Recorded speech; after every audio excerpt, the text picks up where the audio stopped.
During the Monday sprint meeting, I watched my phone buzz nonstop in my pocket. The family group lit up with two terse lines. "Come pick her up. We're getting on the plane." Then another message. "Don't make us feel guilty. She needs to learn a lesson." I typed quickly. "Where is Luna?" No one answered. My chest burned. Jamal, the team lead, looked up. "Naomi, you okay?" I said bluntly, "Something's up with my daughter. I have to go." Priya slid her chair back and whispered, "I'll bring your laptop home for you. Just go." I grabbed my keys and ran to the parking lot. The car started. The map pulled straight up to PDX. I-84 was clear. I called my mother-in-law. "Where is Luna?" She sighed. "The girl is stubborn. Kept crying because she missed home.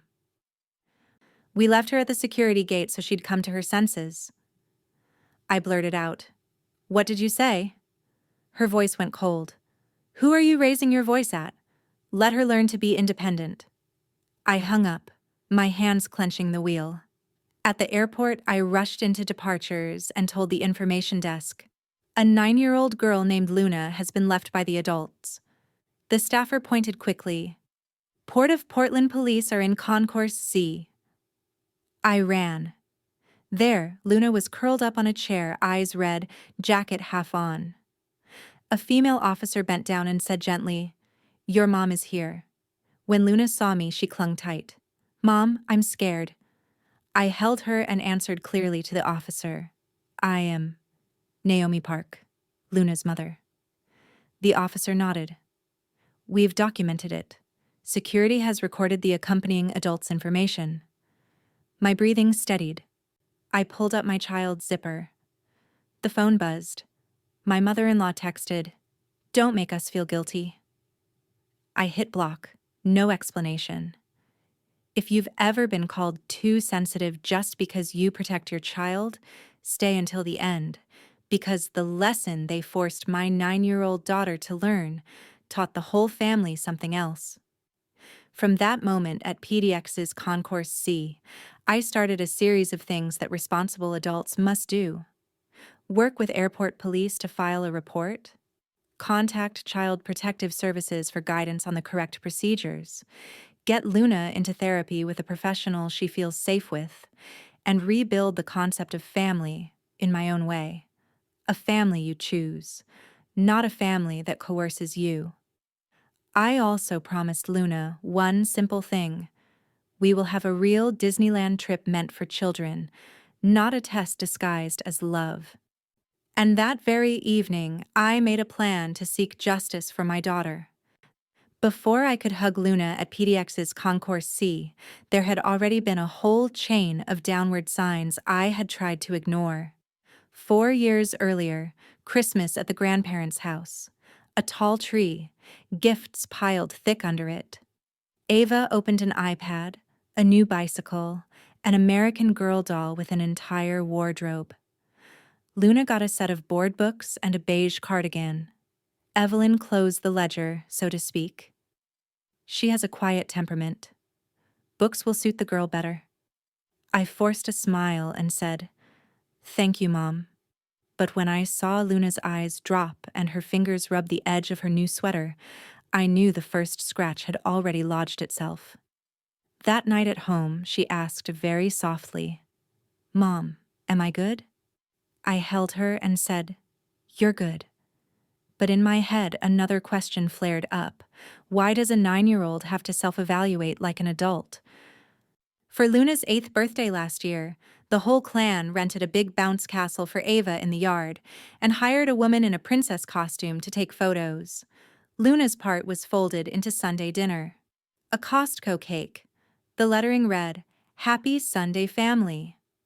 I stuck in 8 candles and counted 1, 2, 3. When Ava had already blown along, for fun. Everyone burst out laughing. Luna laughed too, the way a small person tries to look fine so no one says she's making a fuss. I asked, "Next time, let's separate them so she can have her own moment." Harold was pouring wine and said, Don't worry, it's good for the kids to play together.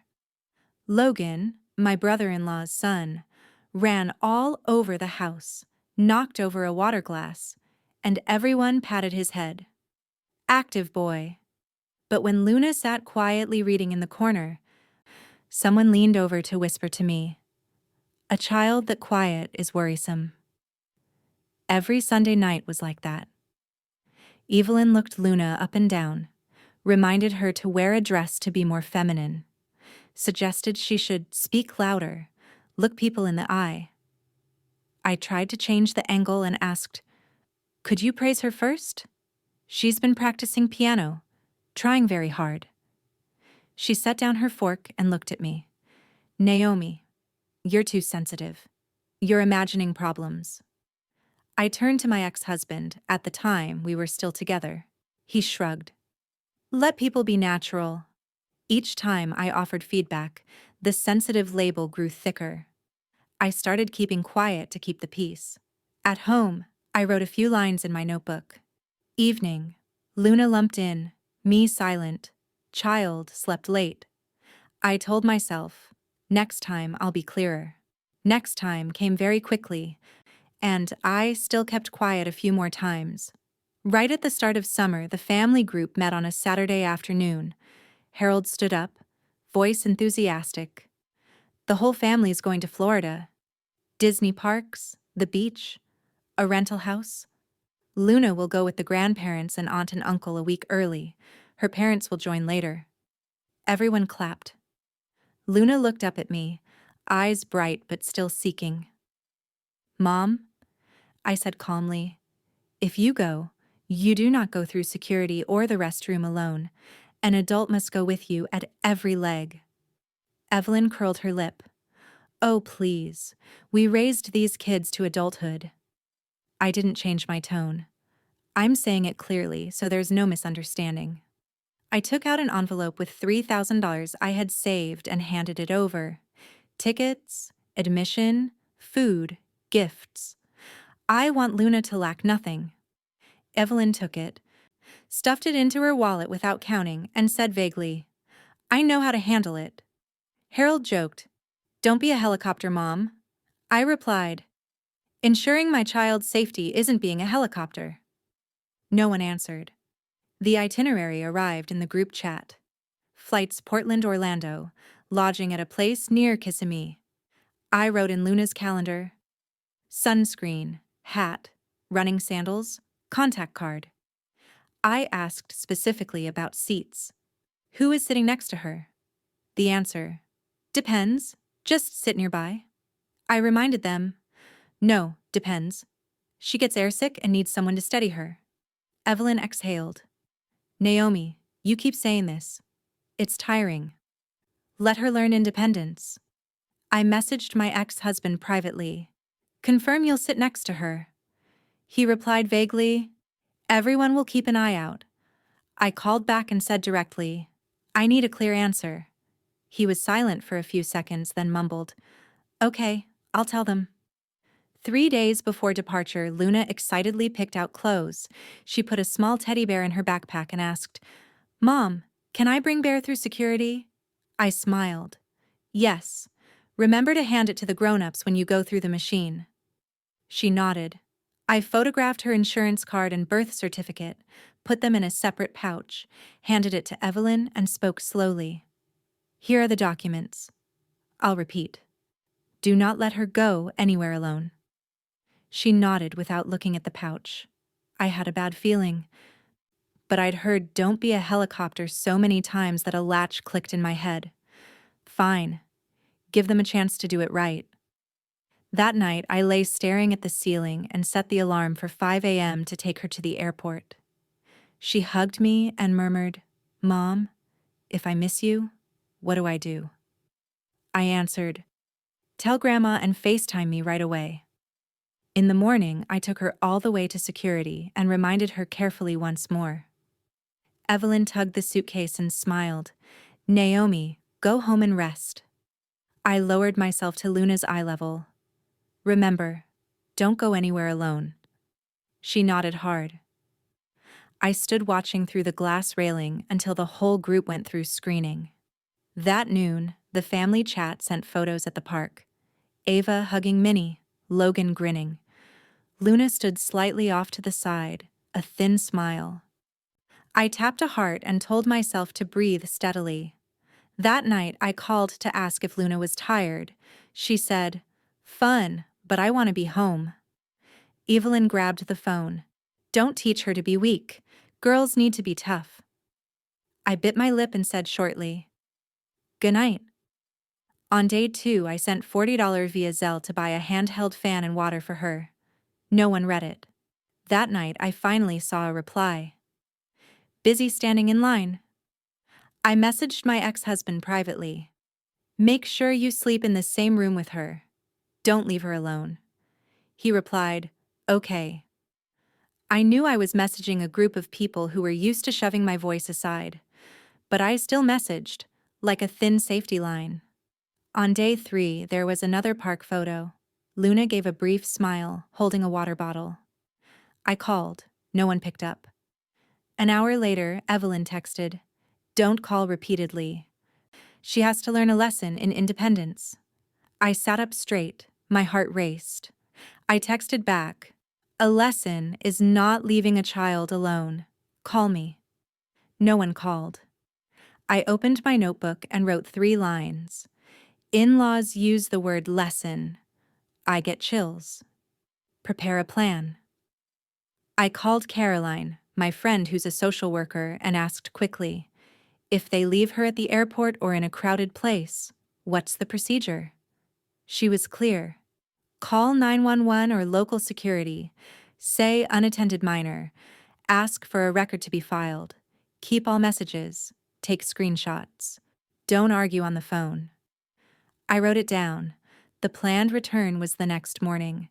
The whole family would fly Orlando PDX, and I would pick her up at arrivals.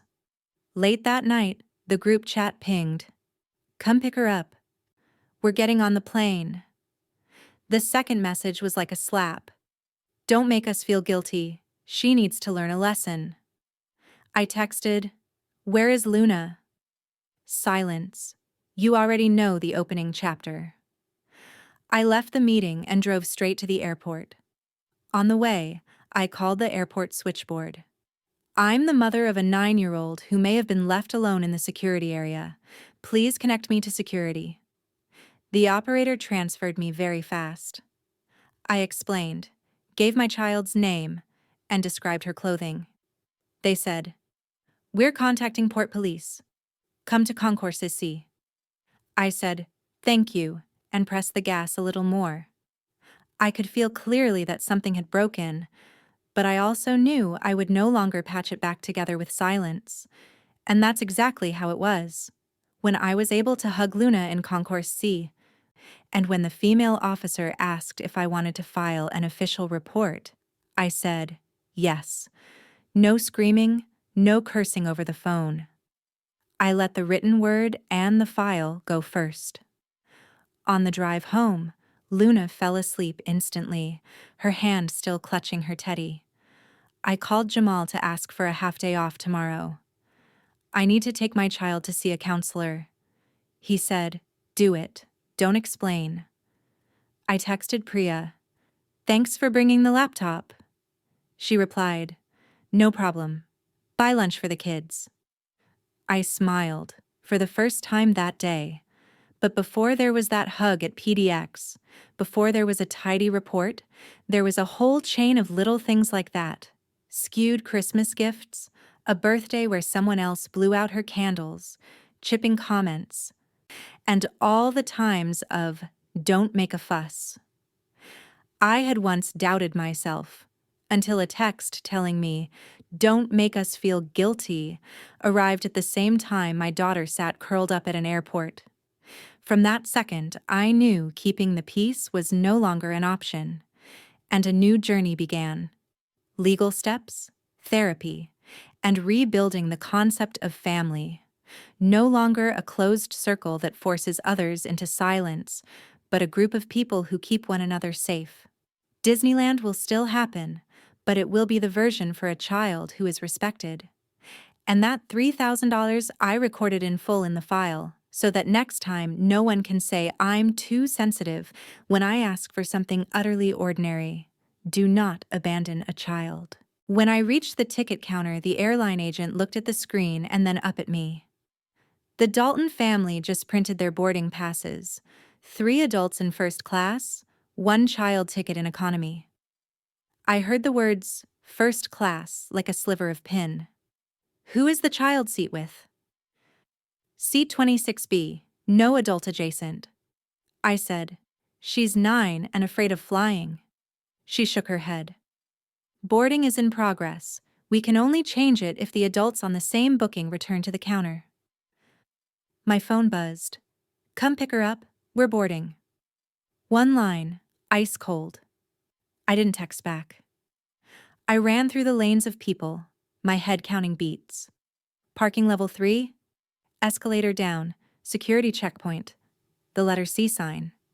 My heart pounded in my throat. I told a guard. A 9-year-old girl left behind. Name Luna. He pressed his radio and pointed. Security substation C14. The door opened. Luna was curled on a chair, her sneakers still unlaced, eyes swollen. Officer Rivera handed me a bottle of water. Are you the mother? I'm Naomi Park. Officer Park crouched down and said to Luna, Mom's here. Luna clutched my hand until my knuckles went white. Mom, I'm scared. I said I wanted to sit with a grown-up. She said, don't be a crybaby. Adults don't cry over seats. Then everyone lined up and went through the gate. I stood there. I turned to Rivera. I want to file a report. He nodded. We're drafting it now. We'll need your ID, contact numbers for the accompanying adults, and screenshots of the messages.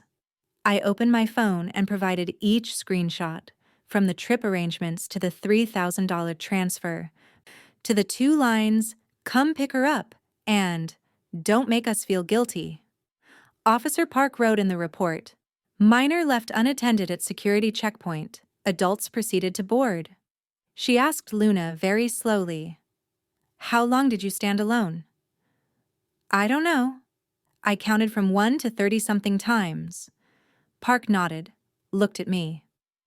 We'll cross-report to Orlando PD since their flight is going there, and flag it as child abandonment and endangerment. Our recommendation is temporary no contact. If the family wants to reach out, they go through your attorney or through us. An airline staffer poked her head in. We've paged them. They didn't come back. Rivera handed me a paper with the case number, the 2 officers' names, and a victim assistance line. If they come to your house or the school, call 911. You can request a short-term protective order. We'll forward the report to CPS for assessment. I thanked him. Luna was trembling slightly. I pulled her coat up over her shoulders and asked softly, shall we go home now? She nodded, not letting go. That night, Luna clung to me like a rock to the shore. Every sound at the door made her start. I muted all the family group chats. The phone still buzzed with incoming calls. I didn't answer. I called Rachel Nguyen, my close friend who helped me through the divorce. Are you free? I'll be there in 10. Rachel came in with a bag of cheese, a packet of noodles, and 2 blankets. She looked at Luna, didn't pepper her with questions, just placed a hand on her back. I'm here. No one has to be at full strength tonight. I set up a mattress in the living room, turned on a nightlight, left the bedroom door ajar so she wouldn't be afraid. Rachel made a pot of mac and cheese, spooned a small bowl. After a few bites, Luna put it down. I'm not hungry. Rachel said, that's okay. Water is fine too. I sat at the kitchen table, opened my notebook, switched into fight mode. First task, save all messages, take screenshots, back them up to an external drive and a cloud service. Second task, print the statement for the $3,000 transfer, proof that I fully provided. Third task, write a timeline from the family meeting to when I picked Luna up. Rachel sat beside me and murmured, "I'll type the timestamps. You recall? I'll key it in." We worked until midnight. I emailed to book an appointment with Patricia Morgan, a family lawyer friends had recommended. Urgent. Child left at airport. The inbox auto-replied, "Slot 9:30 a.m. Tomorrow, on Zoom." I shut the laptop and lay down next to Luna. She touched my face and whispered, "Mom, don't go anywhere." "I'm not going anywhere." In the morning, Luna woke earlier than usual, sat still at the table, hugging her teddy. I asked, "Do you want to go to school or stay home?" She shook her head. "I don't want to see anyone anymore." I didn't push. "That's your right," I said clearly. "I'll tell your teacher. We'll stay home, bake bread, draw." I emailed her teacher that she needed the day off and I would send the counselor's note later. I wrote a big line on the whiteboard. Today's schedule: breakfast, meet the lawyer, call the counselor, walk to the park if you want. Luna looked and gave a small nod. At 9:30, Zoom came on. Patricia Morgan appeared, hair tied back, voice steady. I told it from the start. Shared each file, each screenshot. Patricia said, "This is clearly child abandonment. We'll proceed on 3 tracks. Criminal, the police have opened a case and will coordinate with CPS. Civil, apply for a temporary restraining order. Family, draft a no-contact letter through counsel." She instructed, "No confrontations online or by text. Forward all communications from their side to me. I'll send the no-contact demand today with notice of consequences." I asked, "What about CPS?" "I'll call with you. We'll present the facts, submit the case number, and ask for a safety plan. Don't worry about taking the grandchild away. The goal is safety. With this evidence, they'll record it and recommend supervision if there's contact in the future." Patricia emailed a short affidavit template for me to fill out, along with a task list: back up all data, inform Luna's school of a temporary no contact with certain individuals, post the list of authorized pickups with the school office, install a simple door alarm, loop in trusted neighbors. I thanked her. She added, "Don't ask yourself whether you're overreacting. You're doing the right thing." I turned the camera so Luna could wave. Patricia looked at her and said, "Luna, you did nothing wrong. What the adults did is what the adults must be accountable for." As soon as we ended Zoom, Caroline, my social worker friend, called back to report to CPS with me. The intake worker's voice was warm. "We've received the case from Port Police. We'll schedule you for a brief intake this afternoon and send materials on parental rights. You can request no contact within our services." I repeated all the information, spelled the names correctly, confirmed the address.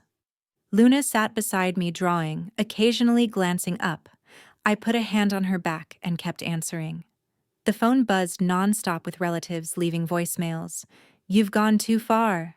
Evelyn cried the whole flight. Harold only wanted to teach her. I long pressed to save them without listening through and forwarded them straight to Patricia. A text came from my ex. "I didn't know she was left. I'm in Orlando." I replied with one line, "All communications through attorney Patricia Morgan." He answered, "Okay." A flicker of sadness passed and settled.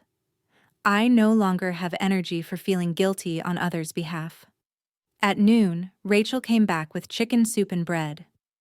Luna ate nearly the whole bowl, eyes brighter. "This afternoon we'll see a counselor named Becca, okay? Can you sit next to me? She'll greet you first. If you feel okay, I'll sit outside with the door open." She nodded. Becca, a young counselor with an office near school, welcomed us with a gentle voice. She asked Luna about the teddy, her favorite foods, how it felt at the airport. Luna spoke in fragments, then more. At the end, Becca handed me a sheet. "Safety plan for this week. Stay close to mom. Limit screens. Report unknown numbers immediately. One fun activity each day so the body knows it's still safe. I clipped it into the folder. In the evening, I sat with Luna on the living room floor and opened a box of old toys. She laughed when she pulled out a drawing of a ridiculous cat. I laughed with her. Emails piled in. Patricia sent the draft no-contact letter, short and concise. On behalf of our client, Naomi Park, we request that Mrs. Evelyn Dalton, Mr. Harold Dalton, and members of the Dalton family cease all direct or indirect contact with Luna Park and Mrs. Naomi Park until an assessment by the relevant authorities.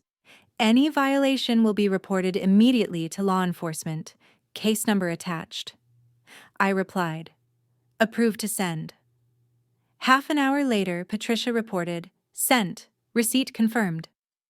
At the same time, Officer Rivera texted, addendum. Orlando PD confirms receipt of the cross report. If they call you, please have them contact us directly. On the second night, Luna slept more deeply. I still set a chair by her bed and read under a small light. I wrote in my notebook, boundaries. No contact, sent. CPS, in process. School, notify tomorrow. Counselor, twice a week. Family, of my choosing. Rachel, Priya, Jamal, cover at work. Ms. Becca. I added a line for myself. No arguing, no explaining to anyone who wants me silent. Just do what needs doing. I turned off the light and pulled the blanket up for her. The door had closed, but not out of fear. Because on this side of it, we were safe. And tomorrow, I will call Disneyland Anaheim to book tickets for the two of us, not to atone for anyone, but to give my child back a memory that truly fits childhood, with a grown-up walking beside her, hand never let go.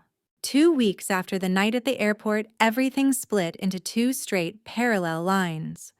One line was legal procedure, the other was healing for Luna. On the criminal side in Florida, I joined a video deposition. Officer Rivera and Officer Park each presented the scene. Rivera stated clearly the time, location, and how they received the alert. Park read Luna's words about being left at the security area and the sentence, "Don't be a crybaby. Adults don't cry over seats." The prosecutor asked a few more questions, then gave a brief conclusion. The adults prioritized their own comfort over a child's safety. Hearing that, I didn't feel triumphant, only lighter that someone had called the matter by its right name. The family's attorney tried to twist it. It was a misunderstanding. They were teaching her independence. She was being disruptive. The prosecutor kept an even tone. A 9-year-old afraid of being separated from her seat is not being disruptive. Safety protocols clearly state the responsibility of the adults. On the civil side in Oregon, Patricia filed a claim for the return of $3,000 plus therapy costs for failure to carry out the purpose for which the funds were received. Mediation took place in a small room at the county courthouse. Mrs. Evelyn sat across from me, fingers interlaced, and said, "I thought she was fine." I answered briefly, "She said she was scared." Mr. Harold interjected, "We bought tickets and took care of the whole group."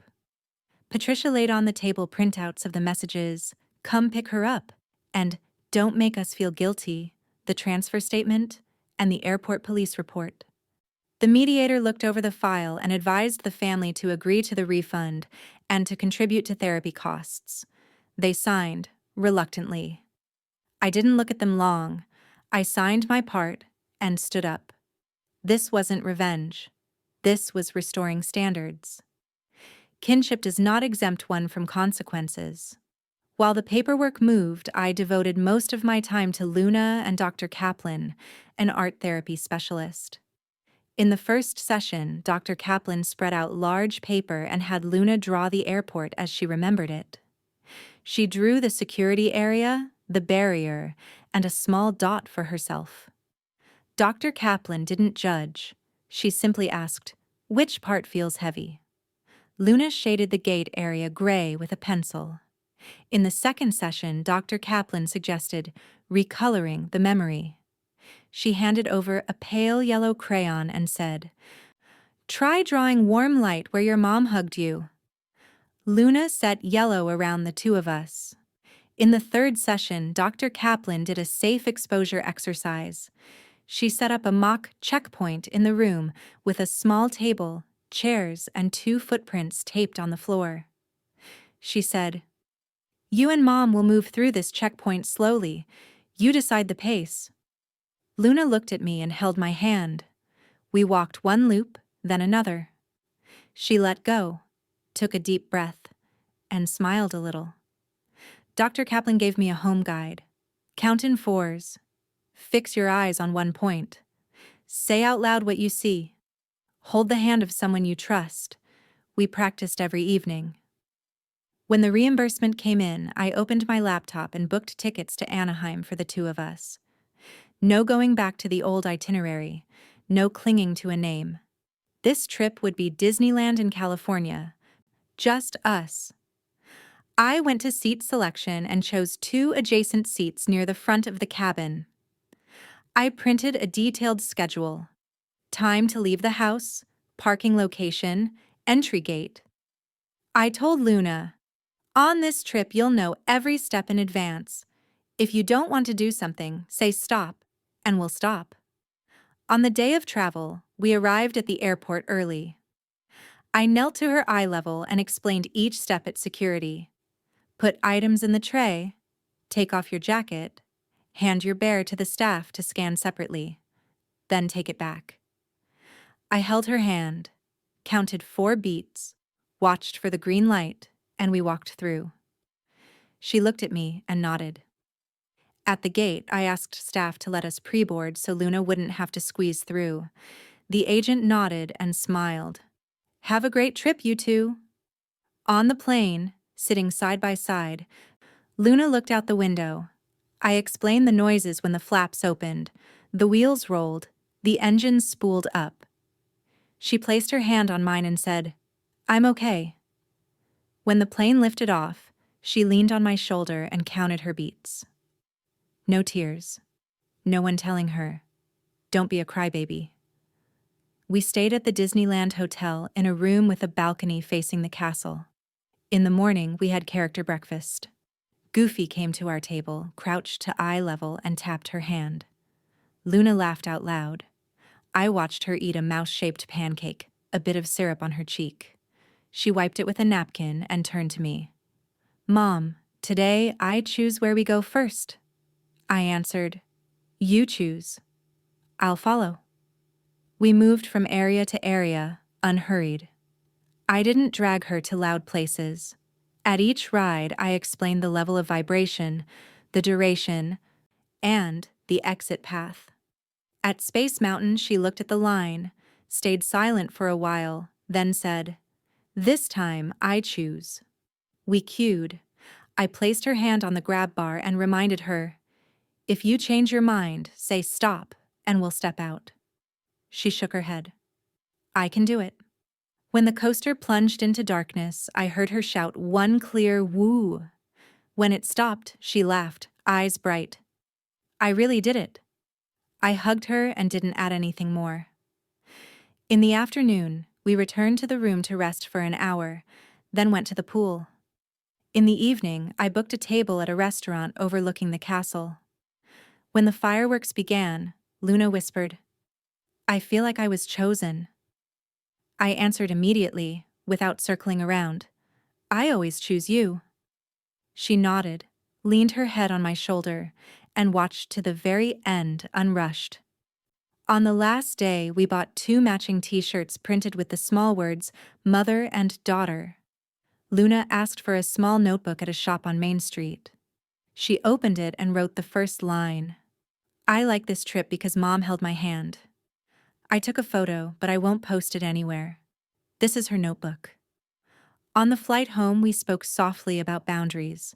I said, "If anyone wants to see you, you have the right to say no." She asked, "What if I miss them?" I said, "When you feel safe, we can meet in a place with a third person present. with an attorney, with someone trustworthy. There's no going alone. No one gets to call that oversensitive. She nodded. Then I'll say it clearly, I replied. That's growing up. When we got home, I sent Patricia the final invoice from the trip to close the reimbursement file, sent Dr.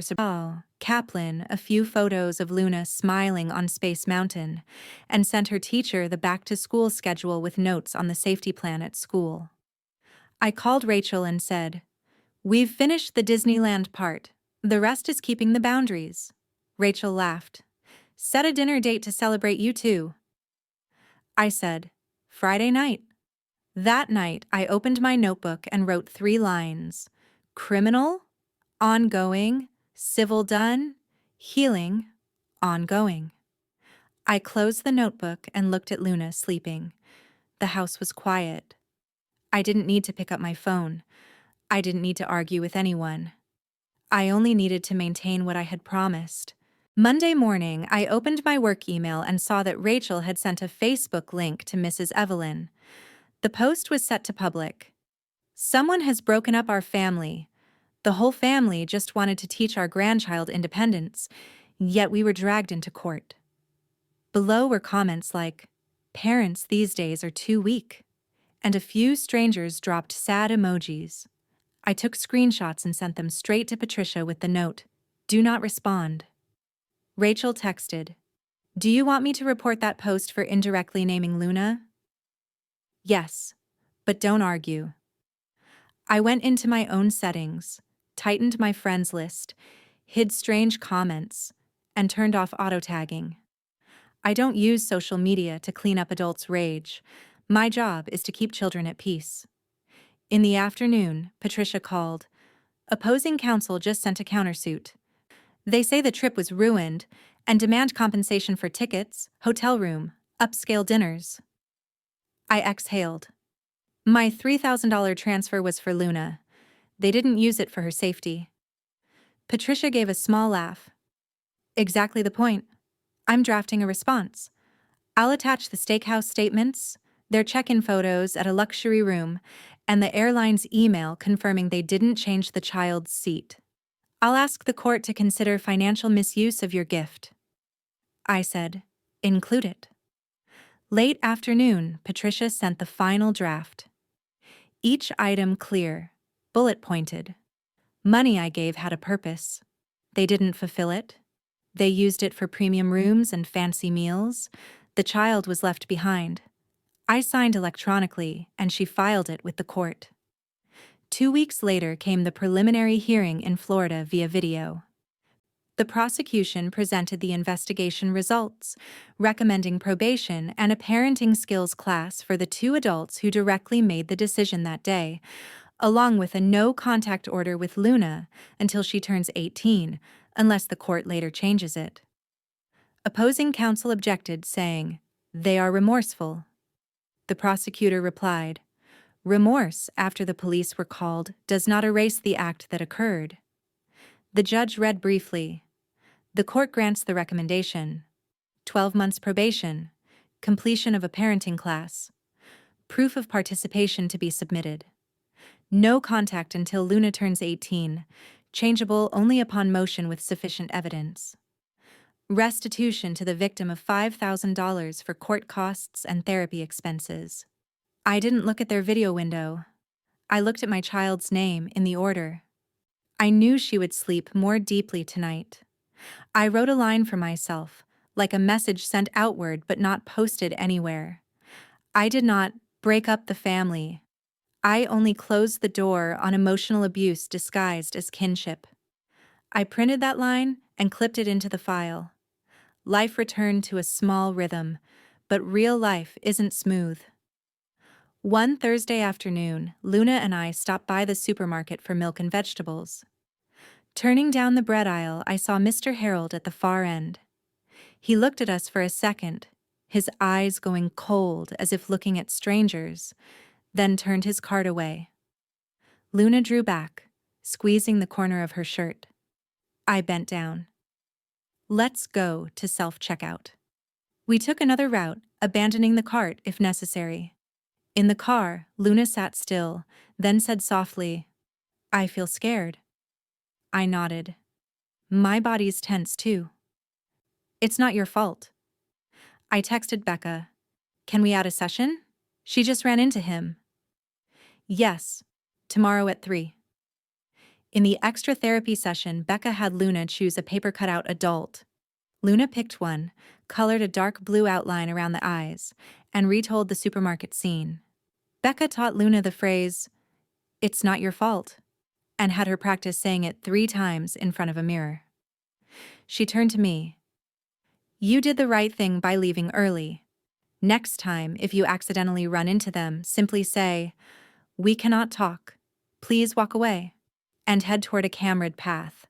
I'll note today's session in the record in case the court needs it." I thanked her. On the way out, Luna held the star sticker Becca gave her and stuck it on her notebook cover. 2 days later, I received an unusual email from Aunt Megan, my ex-husband's younger sister. Subject line, "Sorry." The content was short and direct. "Naomi, you were the one who was right.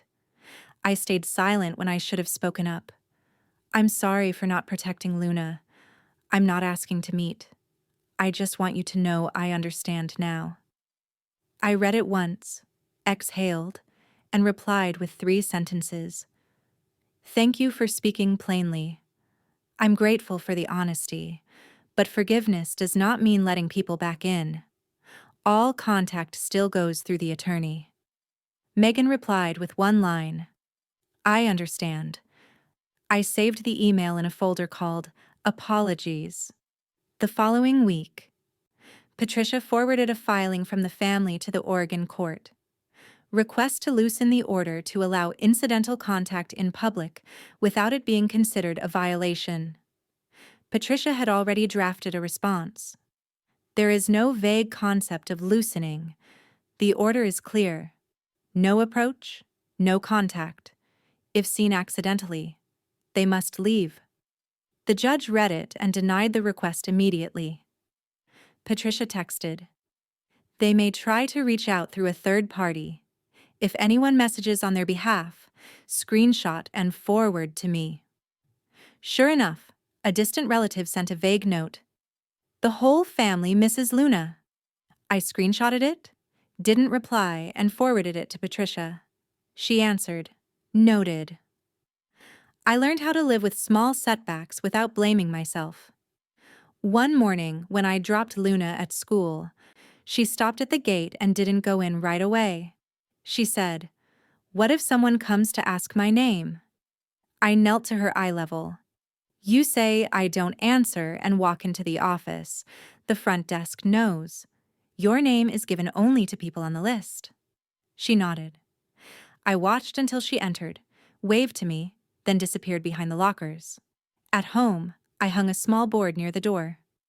Safety rules: 4 lines. 1. Do not open the door to strangers. 2. When scared, call Mom, call Rachel, call 911. 3. Do not read texts from unknown numbers. 4. It's not your fault. Luna added a 5th line in marker. Mom always chooses me. I left it there. After the ruling, the court required the 2 involved adults to complete a parenting class. Patricia sent me the class schedule. I didn't need to do anything, only save their registration dates and later certificates. A week later, the court sent a notice. Registration recorded. I wasn't happy or sad. I just downloaded it and put it in the compliance folder. At the end of the month, $5,000 was transferred into the account designated for therapy and legal costs, as per the judgment. I emailed Dr. Kaplan. "We have a budget to extend the course according to how Luna feels." She replied, "Good. I'd like another 8-session cycle, 1 skill per session." I agreed. I also sent a portion to Luna's school music fund. She wants to learn piano. I messaged the music teacher. She can start with simple pieces. The teacher smiled. Everyone starts with single notes. Soft skirmishes aren't only in court or email, They're in choosing not to step into the comment section under a public post. They're in turning the cart around at the supermarket instead of standing to argue. They're in the sentence, "It's not your fault," that Luna has begun to say when her hands tremble. And they're in the decision to accept an apology email without throwing the door back open afterward. I teach my child the difference between understand and allow. She nods when I say, "You can forgive to lighten your heart, and still keep boundaries to stay safe." One evening, Rachel came for dinner. She brought lasagna and a small box of gummies for Luna. She looked at the safety rules board, read each line, then looked at me. "You're doing well." Luna chimed in. "Aunt Rachel, I'm going to learn piano." "I'll come listen," Rachel smiled. My phone vibrated. An unfamiliar email address sent an apology on behalf of from another relative. I didn't open it. I forwarded it to Patricia, then silenced notifications. Rachel asked, "How do you feel?" "Light," I said, "because we have a process." The next week, Becca introduced a group therapy session for parents and children who have experienced emotional abandonment. I asked Luna, "Do you want to try it?" She thought for a moment and said, "Yes, but Mom sits next to me." I agreed. In the room were 4 families. A boy talked about summer camp, a girl about being picked up late from daycare. When it was her turn, Luna said softly, "I was scared at the airport. Now I have my mom." The facilitator nodded. "Good. Each of you choose a sentence to take home." Luna wrote, "If I say stop, everyone stops." I stuck that next to the rules board. Finally, when things had settled more, Patricia suggested, "We can shift from reaction mode to maintenance. I'll review the file quarterly. If there's any approach, report to me and the police immediately." I agreed. I sent her an updated list: school, counselor, music class, trusted neighbors. She said, "Good. You've turned an incident into a protection system. The rest is to live." That evening, Luna and I sat on the porch. She played a simple tune on the mini keyboard, then asked, "Mom, when will I stop being afraid?" I told the truth. No one knows. But each time you can say what you need, the fear gets a little smaller. She placed her hand on mine. Today it got smaller. "I see that." I smiled. I went inside, opened my notebook, and wrote one line: "Soft skirmish. One stretch has passed." I closed the notebook, turned off the lights, and let the house be quiet the way we want it. Not quiet out of fear, but quiet because there are boundaries. And tomorrow I'll take Luna to her first piano lesson, sit in the back row, not take pictures, not show off. I'll just sit there, listen, and when she looks back for my eyes, I'll nod. Today and tomorrow, my job is still the same. Keep the safety circle so she can grow up without having to ask anyone's permission to be herself. We started with very small things, repeated each week until they became a rhythm of life. On the first Sunday of the month, Rachel brought flour and milk over at 8 o'clock. I cracked the eggs, Luna stirred the batter, and Rachel worked the stove. Emma, our neighbor at the end of the row, came 10 minutes late, arms full of a box of strawberries. "Sorry, traffic," she laughed, dropping the box on the table. We called it the Sunday Pancake Club. No fussy rules. Whoever came, ate. Whoever was busy, caught up next week. Luna chose the shape of the pancakes herself, heart-shaped, the letter L, and some days the word stop, because she liked the red sign at the corner. When the smell of pancakes spread through the house, she liked to ask Rachel, "What fun thing are you going to do this week?" Rachel told stories from her shifts at the veterinary ER about a dog that finally let itself be leashed after weeks of fear. Luna listened intently and said, After the summer, I want to go to animal camp. I added, we'll sign up right after breakfast. In the afternoon, we had animal camp every Saturday. We cleaned cages, changed water, sorted donated items. What Luna liked best was holding the kittens and writing notes on the board. Eating well, drinking enough. 15 minutes of play. One day, the shelter manager praised her. She knows how to read animals' body signals. Luna blushed and whispered to me, I feel safe here. I nodded. I know. At school, the art teacher held a drawing club at lunchtime. I asked if she wanted to join.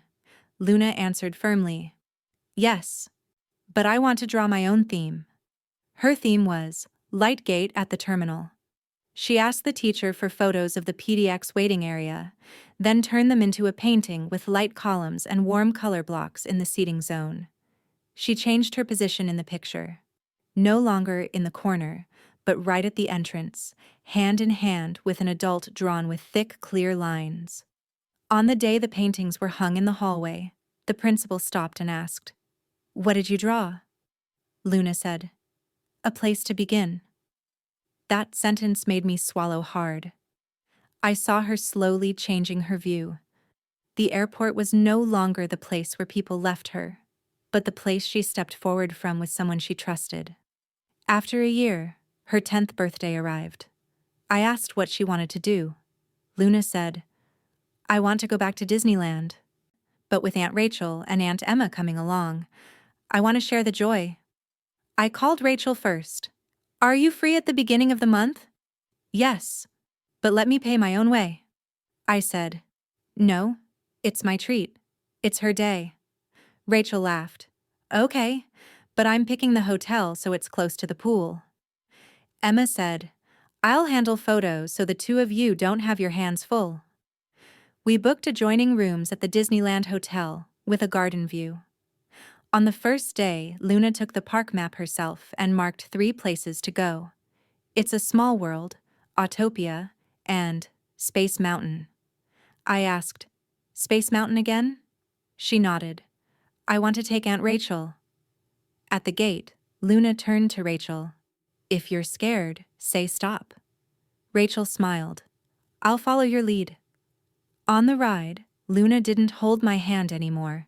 She held Rachel's, then Emma's. I stood behind, watching her share her calm naturally. In the evening, the 4 of us had a big ice cream on Main Street. No one grabbed, no one blew out someone else's candles. When the fireworks went off, Luna said, I didn't have to be on guard today. I feel spacious. I simply answered, Yes, spacious is right.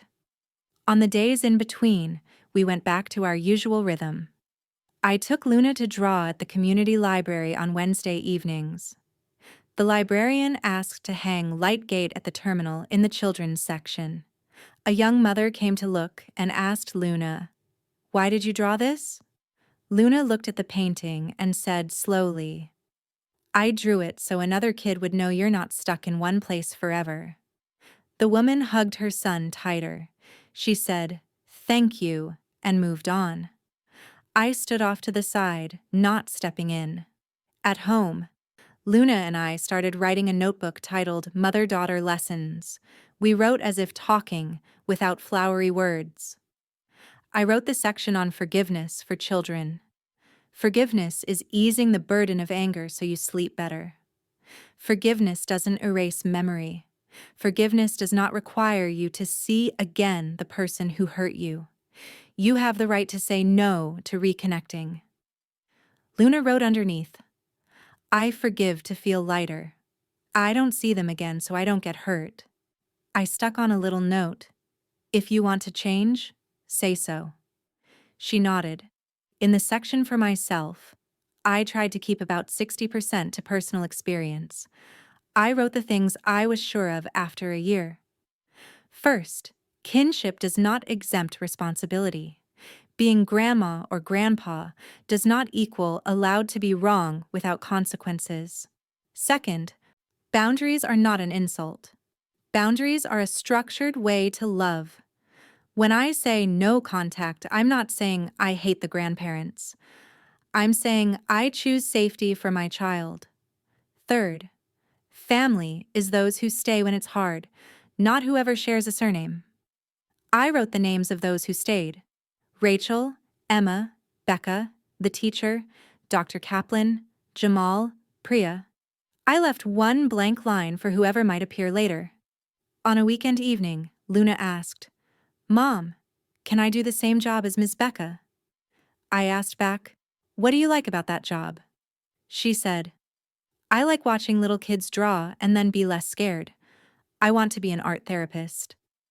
I opened my laptop and looked up information about the profession. I didn't paint rosy pictures for her. I told the truth. To do that job, you study well, you're patient, you listen carefully, you have time. You can start by helping the art teacher play with the younger kids.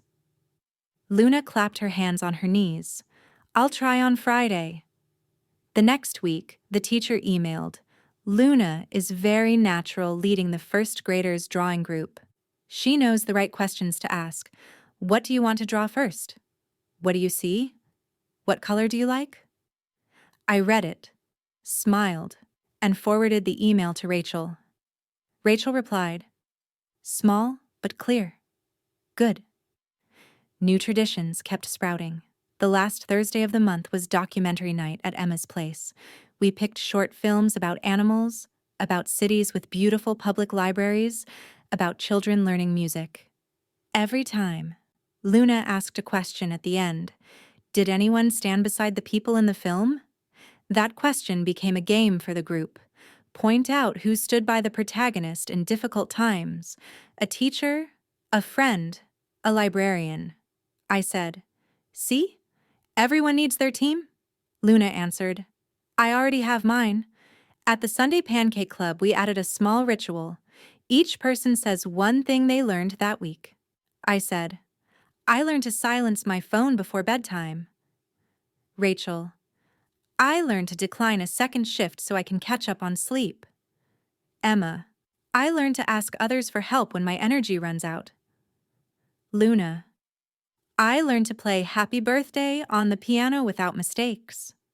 We clapped. No one taught anyone to be stronger. Each person just said what they had done to be more ordinary and better. A few more times, we still met unfriendly looks in public. Some people recognized me from Evelyn's post and looked me up and down as if reading an indictment. Luna gripped my hand tighter. I squeezed back. At home, I opened Mother-Daughter Lessons and wrote, "You may see unfriendly looks. You don't have to explain. You only need to go with your people." Luna added, "Or say I won't answer, then leave." We reread it and felt okay. Near the end of the school year, the school held an arts night. Luna hung Lightgate at the terminal, next to a new drawing.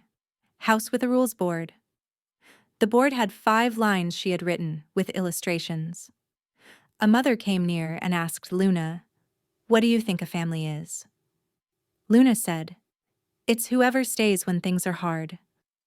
I stood behind, letting her answer on her own. For her 10th birthday, we blew out candles at home, not folded into anyone else's dinner. A small cake, 10 candles, Rachel counted, 1, 2, 3. Emma filmed with her phone. I stood next to them without stealing the blow, without saying, "Make a wish." Luna made a silent wish, blew in one breath, then hugged us. She said softly, "Next year, if I'm scared somewhere, I'll say stop sooner." I replied, "Okay, and if you forget, I'll remind you." Late at night, when Luna was asleep, I sat and wrote the end of the first year in the notebook. I didn't write it like a victory report. I wrote it like a checklist. Luna eating and sleeping regularly, therapy ongoing, school safe, animal shelter continues, the friend group keeping the schedule, the court has been clear, social media quieter, apologies have appeared but the door doesn't need reopening. I underlined 3 lines: Kinship does not exempt responsibility. Boundaries are structured love. Family is who stays. I closed the notebook and turned off the kitchen light. The next day, I took Luna to the first grade art class for her to be a teaching assistant. She welcomed each child, crouched to eye level, and asked, "What color do you like today?" A little boy answered, "Yellow." Luna handed him a marker and said, "Let's start with yellow." I stood at the door, not intervening. I looked at her and thought about the seed of the future she had just planted herself, becoming an art therapist, helping children cross to the bright shore, as she names it. I don't dream on her behalf. I only write in the notebook. She has spoken her dream. My job is to keep the road to it free of obstacles. On the way home, Luna asked, "Mom, do we still have the Sunday Pancake Club?" "Absolutely," I smiled. "And this week you choose the topping." She thought for a moment. "Strawberries and peanut butter." "Done," I said. The calendar on the fridge got a new green box. Pancakes, 9 a.m. We stuck a star sticker on it. A small thing, but it's how we tell each other that the new life is running. Through present tense habits, through the people who stay, and through boundaries kept right, day after day. On Sunday evening, I stuck another star-shaped sticker onto the Pancake 9 a.m. box on the fridge, and Luna texted her drawing group, "Please bring yellow next week." Seeing my child cheerfully prepare for an ordinary day, I knew I had come full circle on the original question. They called it teaching independence by abandonment, while my child learned something entirely different. You deserve people who never abandon you. From here, I choose to keep building a life so clear that the absence of anyone no longer creates a hole. We don't need to destroy anyone to win. We only need to do our part with decency, consistency, and process. Forgiveness may come to lighten the heart. Reintegration is not required, especially when children's safety has not been respected. Those accustomed to using family ties to coerce others will hate boundaries, but children grow up healthy thanks to those very boundaries: clear schedules, a clearly designated pickup person, the word "stop" being respected. Thank you for coming this far with the two of us, for patiently reading each milestone, each letter, each therapy session, and even the warm pancake breakfasts. If this story resonates with you, especially parents protecting their children from family pressure, please leave a comment with the words, "I choose my kid." Thank you for staying, for your messages, and for every small action you take for your child right after you turn off the screen today.